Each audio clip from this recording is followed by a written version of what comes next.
Hi hello ನಮಸ್ಕಾರ. ವಿಶಾಲ ಜ್ಞಾನ ಕನ್ನಡ ಯೂಟ್ಯೂಬ್ ಚಾನಲ್ಗೆ ಎಲ್ಲ ಒಂದು ಗೃಹಲಕ್ಷ್ಮಿಯ ಫಲಾನುಭವಿಗಳಿಗೆ ಸ್ವಾಗತ ಅಂತ ಹೇಳ್ತಾ ಇವತ್ತಿನ ಒಂದು ವಿಡಿಯೋದಲ್ಲಿ ಗೃಹಲಕ್ಷ್ಮಿ ಯೋಜನೆಯ 11ನೇ ಕಂತಿನ ಹಣ ಈಗಾಗಲೇ ಜಮೆಯಾಗಿರುವಂಥದ್ದು, ಅದೇ ರೀತಿಯಾಗಿ 12ನೇ ಕಂತಿನ ಹಣ ಯಾವಾಗ ಬರುತ್ತೆ ಅನ್ನೋ ವಿಚಾರ ಹಲವಾರು ಫಲಾನುಭವಿಗಳಲ್ಲಿ ಗೊಂದಲಕ್ಕೀಡಾಗಿರುವಂಥ ವಿಚಾರವಾಗಿರುವಂಥದ್ದು. ಅದ್ರ ಬಗ್ಗೆ ಕಂಪ್ಲೀಟ್ ಮಾಹಿತಿ ತಿಳಿಸ್ಕೊಡ್ತಾ ಬರ್ತೇನೆ. ಗೌರಿ ಗಣೇಶ ಹಬ್ಬಕ್ಕೆ ಒಂದು ಗುಡ್ ನ್ಯೂಸ್ ಕೊಡ್ತಿದ್ದಾರೆ ಸರ್ಕಾರದಿಂದ.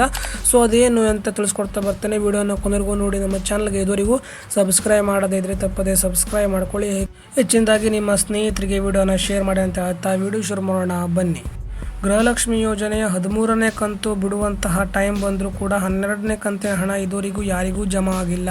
ಉಳಿದಂತೆ 11ನೇ ಕಂತಿನ ಹಣ ಮಾತ್ರ ತಡವಾಗಿ ಜಮಾ ಆಗಿರುವಂಥದ್ದು. ಅದು ಕೂಡ ನಿಮಗೆ ವರಮಹಾಲಕ್ಷ್ಮಿ ಹಬ್ಬದ ಹಿಂದಿನ ದಿನ, ಅಂದರೆ 2 ದಿನದ ಹಿಂದೆ ಒಂದು ಎಲ್ಲ ಕರ್ನಾಟಕದ ಫಲಾನುಭವಿಗಳಿಗೆ ಜಮಾ ಆಗಿರುವಂಥ ವಿಚಾರವಾಗಿದೆ. ಅದೇ ರೀತಿಯಾಗಿ ವರಮಹಾಲಕ್ಷ್ಮಿ ಹಬ್ಬಕ್ಕೆ ಹಿಂದಿನ ದಿನ ಜಮಾ ಆಗಿರುವಂತಹದ್ದು ದುಡ್ಡನ್ನು ಗೌರಿ ಗಣೇಶ ಹಬ್ಬದ ಹಿಂದಿನ ದಿನಕ್ಕೆ 12ನೇ ಕಂತು ಕೂಡ ಜಮಾ ಆಗುವಂತಹ ಸಾಧ್ಯತೆಗಳು ಹೆಚ್ಚಿರುವಂಥದ್ದು ಅಂತ ಮೂಲಗಳಿಂದ ಬಂದಿರುವಂಥ ಮಾಹಿತಿಯಾಗಿದೆ. ಆದರೆ 13ನೇ ಕಂತಿನ ಹಣವನ್ನು ಬಿಡ್ತಾರಾ ಅಂತಂದರೆ 13ನೇ ಕಂತಿನ ಹಣ ಈ ಒಂದು ತಿಂಗಳು ಬರುವುದು ಖಂಡಿತ ಡೌಟ್ ಅಂತಲೇ ಹೇಳ್ಬೋದು. ಯಾಕಂತಂದರೆ 12ನೇ ಕಂತಿನ ಹಣ ಇದುವರೆಗೂ ಬರೋದಿಲ್ಲ, ಆದರೆ 13ನೇ ಕಂತಿನ ಹಣ ಈ ತಿಂಗಳು ಬರಲ್ಲ.